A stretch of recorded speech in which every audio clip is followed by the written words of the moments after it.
आज अगर नहीं जीते तो कल कामयाब होंगे, अगर आज जीते तो और कामयाबी बढ़ते जाएंगी। मगर एक बात ये लोग नहीं समझ रहे कि भारत के मुसलमानों में, भारत के दलितों में, भारत के सिखों में, भारत के ईसाइयों में, बल्कि हमारे जो हिंदू भाई हैं वो भी देख रहे हैं कि भाई आखिर कोई एक विकल्प तो हो, कोई तो एक अल्टरनेट प्लेटफॉर्म तो हो। वो देख रहे हैं कि भारत की पार्लियामेंट में अगर दलाइल के साथ हुकूमत को कोई एक्सपोज करता है तो मजलिस के एमपी करते हैं, वो हमारे सिर्फ 2 हमारे एमपी हैं। ये बात ये कोई नहीं समझ रहा है। और क्या कहते, नहीं इन्हों कम्युनल है, सेकुलर नहीं है। अरे तुम्हारे अल्फाज मेरी जूती पर, तुम मुझे कम्युनल बोलो, जिंदगी भर बोलो, मुझे कोई फर्क नहीं पड़ता। अगर मजलूमों की आवाज बनना भारत के संविधान में, अगर गरीबों के हक के लिए लड़ना अगर कम्युनलिज्म है तो मुझे फख्र है इस कम्युनलिज्म पर।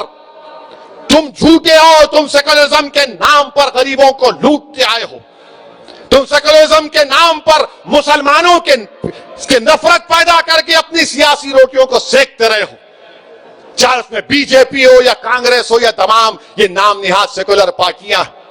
मेरे अजीज दोस्तों और बुजुर्गों, मेरे जमात के जिम्मेदारों, मेरे नौजवान जियालो, अब हमको अपने काम में और तेजी पैदा करना है, हमको भारत की जमहूरियत को मजबूत करना है।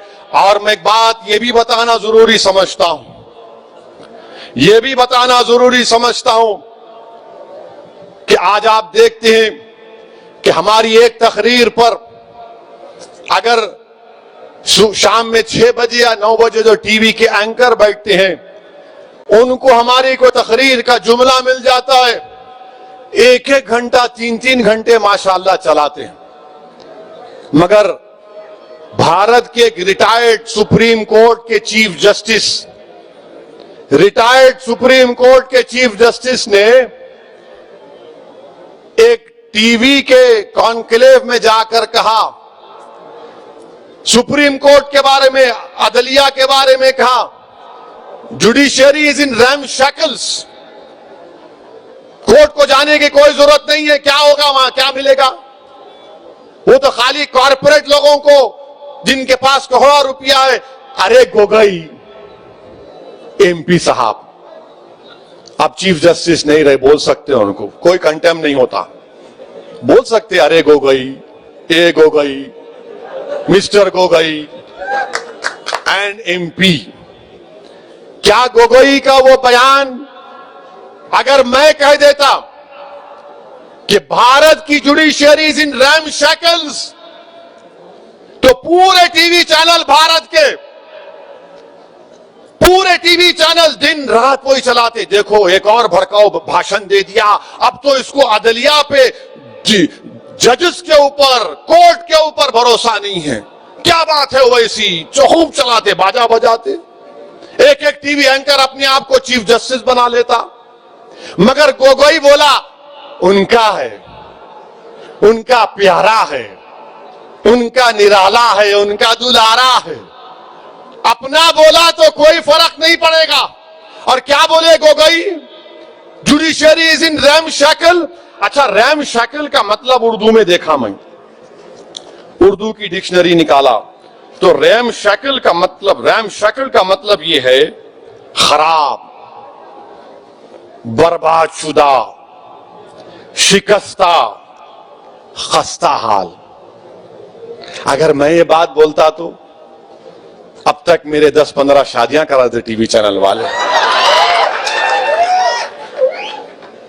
और शादी को चाहे वो कोई भी हो, ये देखो ऐसा बोले, गोगोई बोला तो कुछ नहीं, जुडिशियरी इज इन रैमशैकल। अच्छा गोगोई साहब, हाँ गोगोई क्या बोला सुनो, बोल सकते हो उसको, जमहूरियत है, फ्रीडम ऑफ एक्सप्रेशन है।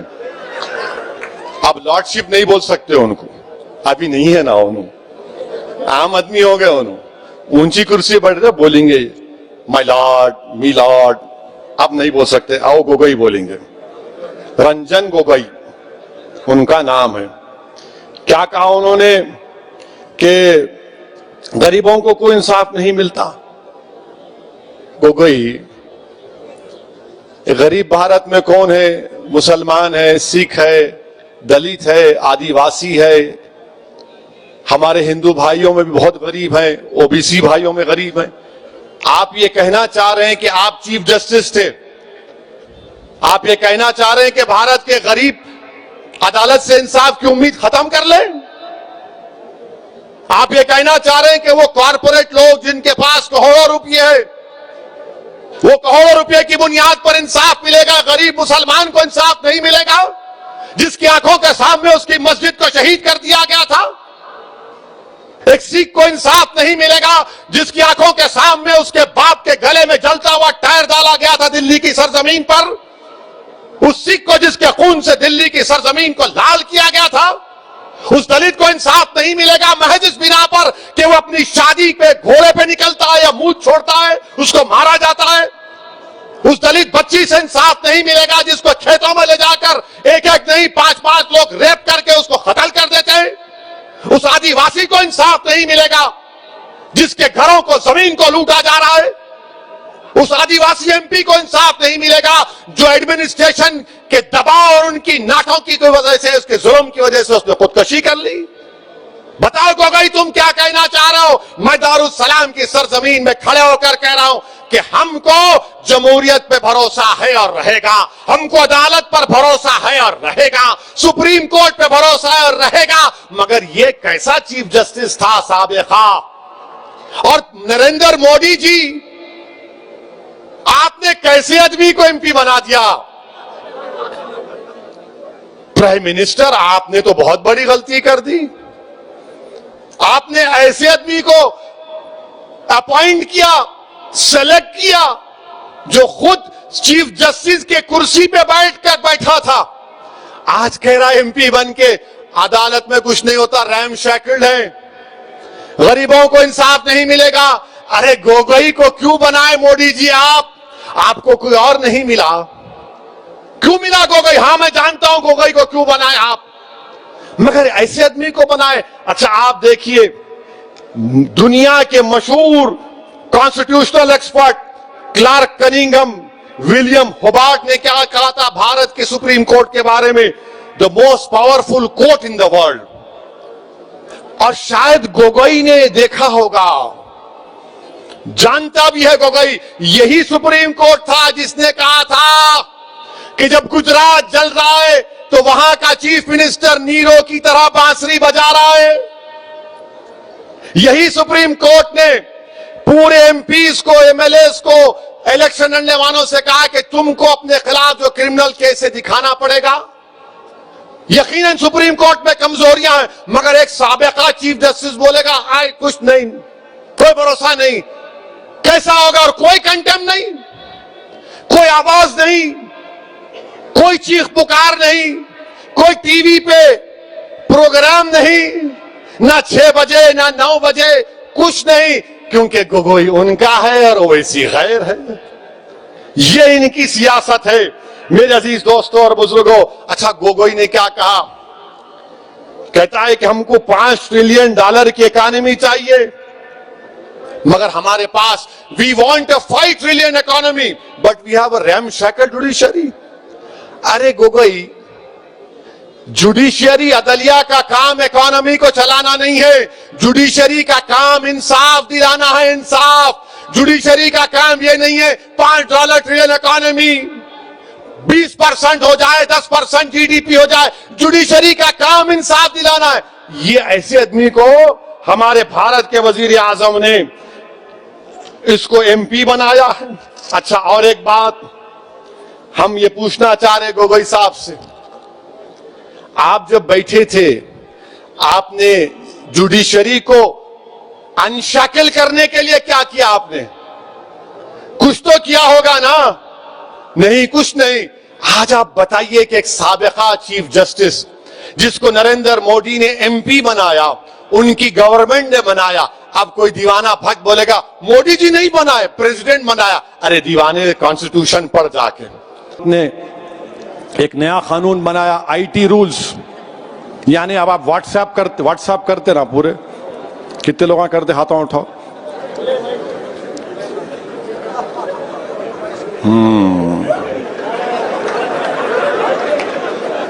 अब परेशानी में आ गए तुम लोग। अब व्हाट्सएप आप जो करते ना, अब मिसाल के तौर पर एक व्हाट्सएप आपको किसी अरब ममालिक से आया, उसमें लिखा हुआ है कि एक अरब कह रहा है हबीबी, माने मोदी को कह रहा है हबीबी, 8 रुपए की चीज तू 80 में बेचता है। तो मोदी जी बोले it is business brother, this is business, ये बिजनेस है। अब वो आ गया आपको चंद्रायन गुट्टा में बारकस में आ गया।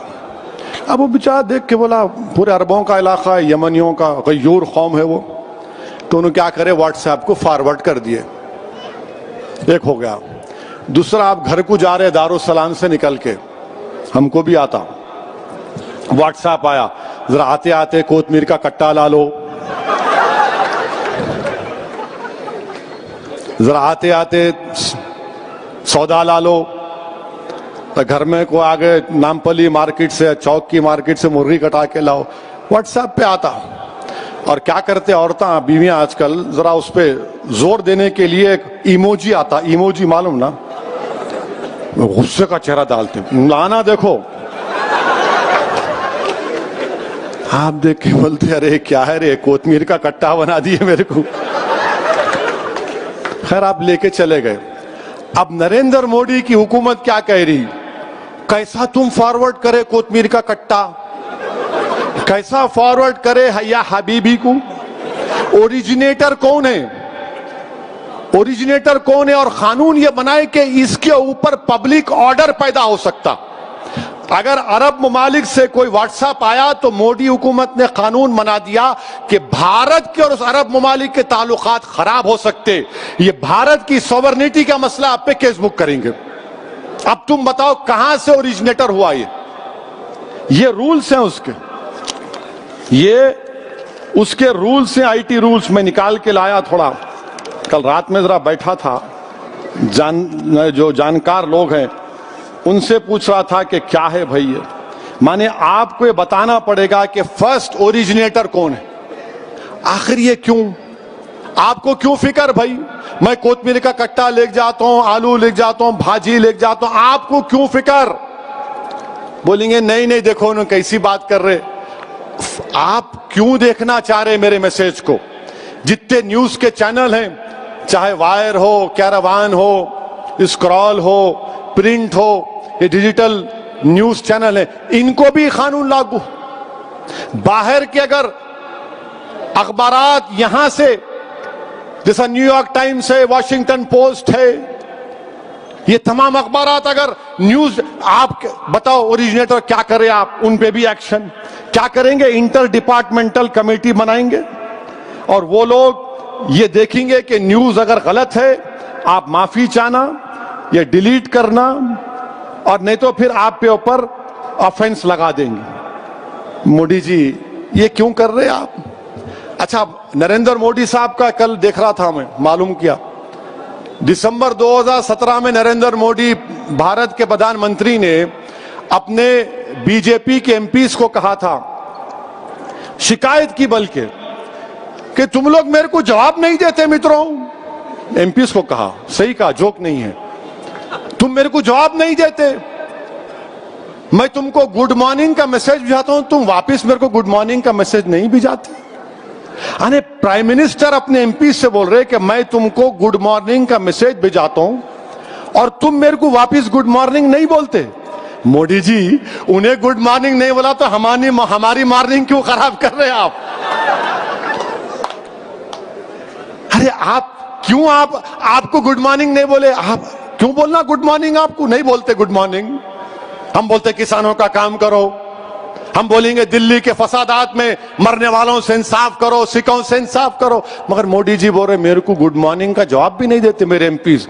ये टीवी वाले बोलेंगे, कब बोले उन्होंने, बोलो दिसंबर 2017, देख लो जाके, अगर थम्स अप है तो कुछ नहीं कर सकते। हम भी है मगर थोड़ा थोड़ा पढ़ना आता।